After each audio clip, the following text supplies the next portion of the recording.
નમસ્કાર, હું છું વિક્રમ વકીલ અને તમે જોઈ રહ્યા છો હોટલાઇન ન્યૂઝ.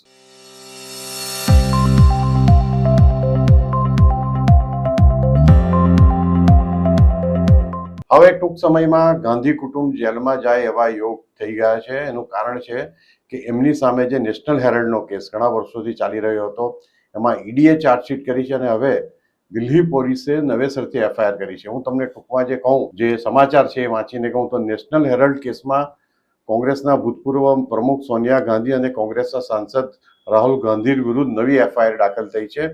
ઈડીની ફરિયાદ પર દિલ્હી પોલીસની આર્થિક ગુના શાખાએ ભારતીય દંડ સંહિતાની કલમ 120B એટલે કે ગુનાહિત કાવતરું, 403 એટલે કે અપ્રામાણિક રીતે મિલકતનો દુરુપયોગ કરવા માટે પ્રેરિત કરવા, કલમ 406 એટલે વિશ્વાસભંગ માટે સજા અને 420 એટલે કે છેતરપિંડી હેઠળ કેસ નોંધ્યો છે. નવી એફઆઈઆરમાં સુમન દુબે, જે એક જમાનામાં રાજીવ ગાંધીના ખૂબ અંગત મિત્ર હતા અને પત્રકાર પણ રહી ચૂક્યા છે, સેમ પિત્રોડા, જે ઓવરસીઝ કોંગ્રેસના પ્રમુખ છે અને રાહુલ ગાંધીને સલાહકાર ગણાય છે અને જેની ખોટી સલાહને કારણે કોંગ્રેસ ડૂબવાની તૈયારીમાં છે, સુનિલ ભંડારી અને અજાણ્યા અન્ય લોકો, તેમાં 3 કંપનીઓ યંગ ઇન્ડિયા ડોટેક્સ પ્રાઇવેટ લિમિટેડ. આ યંગ ઇન્ડિયા ડોટેક્સ પ્રાઇવેટ લિમિટેડમાં મુખ્ય પ્રમોટર તરીકે સોનિયા ગાંધી અને રાહુલ ગાંધી છે. એ ઉપરાંત એસોસિએટ જર્નલ્સને આરોપી તરીકે બનાવવામાં આવ્યા છે. હવે આ નેશનલ હેરલ્ડનો કેસ તો મૂળ કેસ સુબ્રમણ્યમ સ્વામીએ કર્યો હતો અને સુબ્રમણ્યમ સ્વામીએ જાતે દલીલો કરી હતી.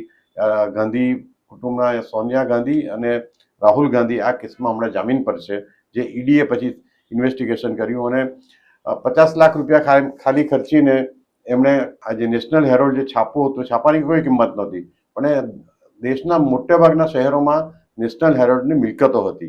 એ મિલકતો હડપવા માટેનું આખું કાવતરું ગાંધી કુટુંબે કર્યું હતું અને હવે લાગે છે કે પાપનો ઘડો ભરાઈ ગયો છે અને થોડા દિવસોમાં જો દિલ્હી પોલીસ વ્યવસ્થિત રીતેનું ઇન્વેસ્ટિગેશન કરે તો રાહુલ ગાંધી અને સોનિયા ગાંધી જેલમાં જાય એવી પૂરી શક્યતા છે. આ બાબતે જે આપણી સાથે અને કોંગ્રેસના ભવિષ્ય માટે પણ આપણી સાથે આજે ચર્ચા કરશે જાણીતા પત્રકાર કિરીટભાઈ ત્રિવેદી.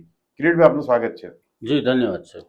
કિરીટભાઈ, આ તો કેસનો બીજો ફણકો ફૂટ્યો છે, પણ મૂળ કેસ તો જે ઈડીએ ચાર્જશીટ કરી હતી ત્યારથી એવું કહેવાતું હતું કે હવે સમયની જ રાહ છે અને જે સોનિયા ગાંધી અને પ્રિયંકા વાડરા અને એમના જમાઈ રોબર્ટ વાડરા દોડાદોડ કરે છે.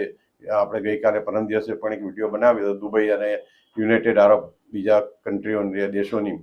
એના પરથી લાગે છે કે એ લોકો ખૂબ જ ટેન્શનમાં આવી ગયા છે અને કોંગ્રેસ તો ચોક્કસ આ ઇસ્યુને એવું જ કહીને ટાળે છે કે આ તો એક બદલાનું કાવતરું છે, બદલો લેવા માટે ભાજપ કરે છે, આ બધો પ્રયત્ન કેસીસ કરાવે છે.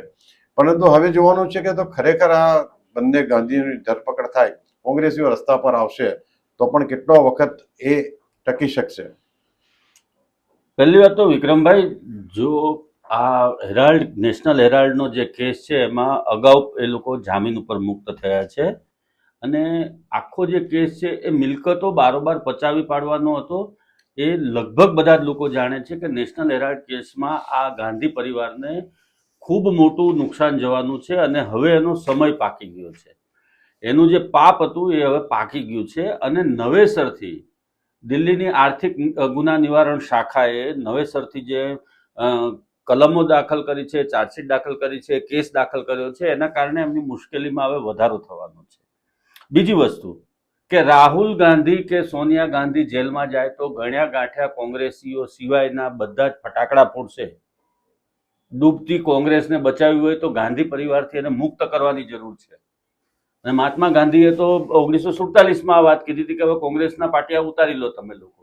આપણે દેશને આઝાદી અપાવવા માટે જ આનો સ્થાપના કરી હતી અને હવે એને તમે ઉતારી લો અથવા એ પક્ષને તમે વિખેરી નાખો.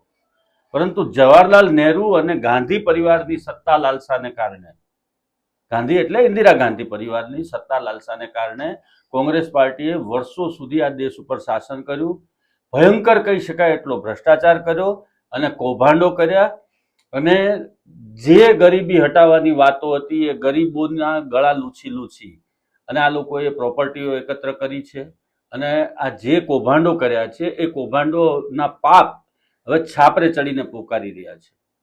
જી કિરીટભાઈ, અને બીજી એક નવાઈ લાગે એવી વાત છે અને વિચારવા જેવી વાત પણ છે, જે જાગૃત નાગરિકો દેશના છે અને કેટલાક આપણે જ્યારે સાચી વાત કરીએ છીએ ત્યારે કેટલાક મિત્રોને માઠું પણ લાગે છે અને આપણે વેલકમ કરીએ છીએ. જેટલી તમે કોમેન્ટ કરશો, અમારી ટીકા કરશો, અમને વાંધો નથી. તમે અમારી સાથે કોમ્યુનિકેશન કરતા રહો તો અમને કોઈ નવી વાત જાણવા મળશે. પણ કેટલાક કોંગ્રેસના મિત્રોને એવું લાગે છે કે આપણે આજે ટીકા કરીએ છીએ એની પાછળ કોઈ ઉદ્દેશ હશે, પણ એવો ઉદ્દેશ જરાય નથી. અને એક સૌથી વિચારવા લાયક જે હું કહી રહ્યો છું કે એક મુદ્દો એ છે કે રાહુલ ગાંધી અને સોનિયા ગાંધીએ કોઈ દિવસ કોઈ ધંધો કર્યો હોય, ઉદ્યોગ સ્થાપ્યો હોય, કોઈ કામકાજ એવું કર્યું હોય તો આ કરોડો રૂપિયાનો આવકનો સ્ત્રોત કયા છે એમની પાસે? સૌથી પહેલા તો જો ઈડી પ્રમાણિકપણે કામ કરે તો આ શોધવાની જરૂર છે. કોઈ પણ માણસને તમે આજે સામાન્ય માણસ કોઈ કારકુન હોય તો પણ એની અપ્રમાણસર મિલકત હોય છે, ધારો કે એની આવકના પ્રમાણ વધારે, તો એન્ટી કરપ્શન ડિપાર્ટમેન્ટ એને ત્યાં રેડ કરે છે, એની સામે કેસ દાખલ કરે છે, જેલ ભેગા કરે છે. તો આ તો વર્ષોથી આ લોકો કોઈ કામકાજ જ નથી કરતા.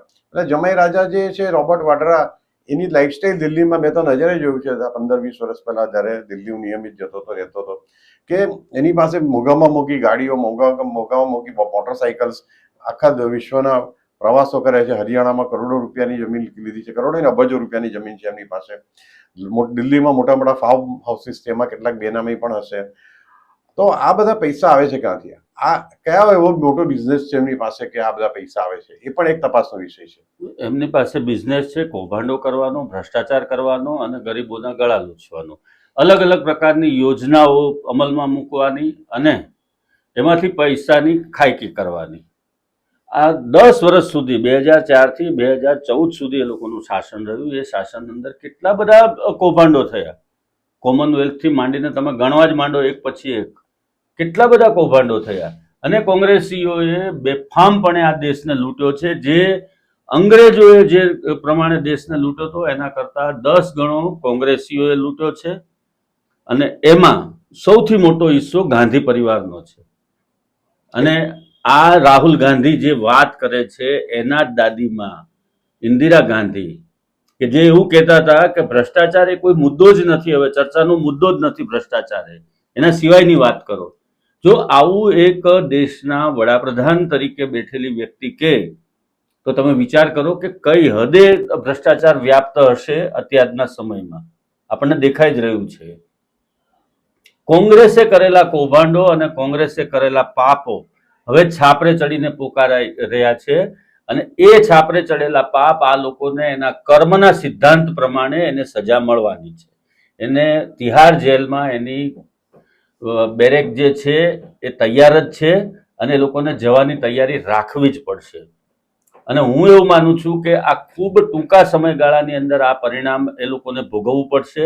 અને જે પ્રમાણે દિલ્હી પોલીસ પણ એક્ટિવ થઈ છે અને જે પ્રમાણે ઈડી દ્વારા પણ ચાર્જશીટમાં જે આરોપો મૂકવામાં આવ્યા છે કરોડો રૂપિયાના હેરાલ્ડ કેસમાં, એને કારણે એ લોકોને આ ભોગવવાનો વખત આવવાનો જ છે. આજે નહીં તો કાલે, પણ એ લોકોને જવાનું જ છે, એ વાત નિશ્ચિત છે. બીજી વસ્તુ કે કોંગ્રેસના જે સનિષ્ઠ કાર્યકરો અને નેતાઓ છે, જે ગાંધી પરિવારને સર્વસ્વ નથી માનતા, એના સિવાય પણ કોંગ્રેસના અંદર એટલા બધા સારા નેતાઓ છે કે એ લોકોને પણ એક નવો રસ્તો મળશે અને નવી એક દિશા મળશે ભારતીય જનતા પાર્ટી અથવા તો અન્ય પક્ષોનો વિરોધ કરવાની અને દેશને નેતાગીરી પૂરી પાડવાની. કોંગ્રેસ આ સિવાય પણ એક મોટી કોંગ્રેસ છે, એ કોંગ્રેસીઓના મનમાં છે. અને કોંગ્રેસ એ કોઈ પાર્ટી નથી, કોંગ્રેસ એ વિચારધારા છે. એ વસ્તુ પણ એક સમજી લેવાની જરૂર છે દર્શક મિત્રો, કે કોંગ્રેસ એ એક વિચારધારા છે. ભારતીય નાગરિકો જે છે એ લોકોની એકતા માટેનું પ્રતિક કોઈ હોય પાર્ટી તો એક કોંગ્રેસ છે. ભારતીય જનતા પાર્ટી પણ એ જ કામ કરે છે, એમાં કોઈ ભેદભાવ નથી. દરેક પક્ષોની વિચારધારા એ જ છે. પરંતુ કોંગ્રેસના જે આ ખાંધિયાઓ અને ગાંધી પરિવારની આસપાસ ફરી અને એનો લાભ લેનારા આ જે નેતાઓ છે એ બધાનો જ કશે ને કશે કોઈ ને કોઈ જગ્યાએ કુંડાળામાં પગ પડી ગયેલો છે. અને કુંડાળામાં પગ પડેલો છે એની પાછળ કશે ને કશે ત્રીજું નામ તો રાહુલ ગાંધી કે સોનિયા ગાંધી કે પ્રિયંકા કે રોબર્ટ વાડ્રાનું જ આવતું હશે. તો આ જે બધા એ લોકોએ અત્યાર સુધીના કર્મ કર્યા છે, એ લોકોનું પુણ્ય તપતું હતું ત્યાં સુધી એ લોકો બહાર રહ્યા, એ લોકો સત્તામાં રહ્યા, એ લોકોના પુણ્યના બળે. પરંતુ હવે એમના પાપનો ઘડો છલકાઈ ગયો છે, ભરાઈ નથી ગયો, છલકાઈ ગયો છે, ઉભરાઈ ગયો છે. અને હવે એના પરિણામો ભોગવવા માટે એ લોકોએ તૈયાર રહેવું પડશે. કેમ કે આ વખતના જે આક્ષેપો અને આ વખતે તો સામ પિત્રોડાને પણ સાહેબ લપેટી લેવામાં આવેલા છે. અને આ એ જ સામ પિત્રોડા છે, આ એ જ સામ પિત્રોડા છે કે જે ટેલિકોમ ક્રાંતિ માટે રાજીવ ગાંધી એને અહીંયા લઈ આવ્યા હતા અને પછી ખૂબ મોટું એમણે બ્લન્ડરો ચલાવ્યા હતા નેટવર્કના અને આને તે BSNL-માં પણ ખૂબ મોટા પાયે ભ્રષ્ટાચારો થયા હતા એ સમયની અંદર પણ BSNL-ના ભવનો બાંધવાથી માંડી અને ગામે ગામ BSNL-ની ઓફિસો કરવાથી માંડીને ઘણા બધા બ્લન્ડરો ચલાવ્યા હતા. અને બુદ્ધિજીવી વ્યક્તિ તરીકે રાહુલ ગાંધીને હંમેશા આંગળી પકડી અને અંધારી કોટડીમાં લઈ જવાનું કામ એણે કર્યું છે. એના નિવેદનો તમે જુઓ, સામ પિત્રોડાનો નિવેદનો તમે જુઓ, એ સામ્યવાદી પાર્ટીનું નેતૃત્વ કરતા હોય એવા પ્રકારના એના નિવેદનો છે. અમેરિકામાં એણે બિઝનેસ કર્યો, ડેવલપ ને જે કર્યું હોય એ, પરંતુ સામ પિત્રોડાના પાપે રાહુલ ગાંધીએ પણ ઘણી વખત નીચું જોવું પડે એવી ઘટનાઓ સામે આવી છે. અને આ એ જ સામ પિત્રોડા છે કે જે ટેકફુલી આખી કોંગ્રેસના જે આ બની બેઠેલા નેતાઓ છે અને જેને વારસામાં સત્તા મળી છે એવા ગાંધી પરિવારનું પતનનું કારણ હવે બનશે. અને આ કેસની અંદર એમનું નામ ઉમેરવામાં આવ્યું છે, ખૂબ ગંભીર બાબત છે. જી કિરીટભાઈ, અને હવે તો આપણે કદાચ દિવસો ગણવાના રહેશે કે ગાંધી કુટુંબ ક્યારે જેલ ભેગું થાય છે. અને આ ખૂબ જ સેન્સેશનલ વાત, આ સમાચાર આખા દેશને નહીં ફક્ત દુનિયામાં હલાવી શકે એવા સમાચાર છે જે અમે હોટલાઇન ન્યૂઝ બે ધડક તમને કહી રહ્યા છે કે આ હવે થોડા દિવસોનો જ સવાલ છે કે જ્યારે ગાંધી કુટુંબ જેલમાં જશે. Thank you very much. Thank you very much. જી, ધન્યવાદ. આવા પ્રકારના વિડીયો તમને જોવા ગમતા હોય તો હોટલાઇન ન્યૂઝ ચેનલને લાઇક, શેર અને સબસ્ક્રાઇબ કરો.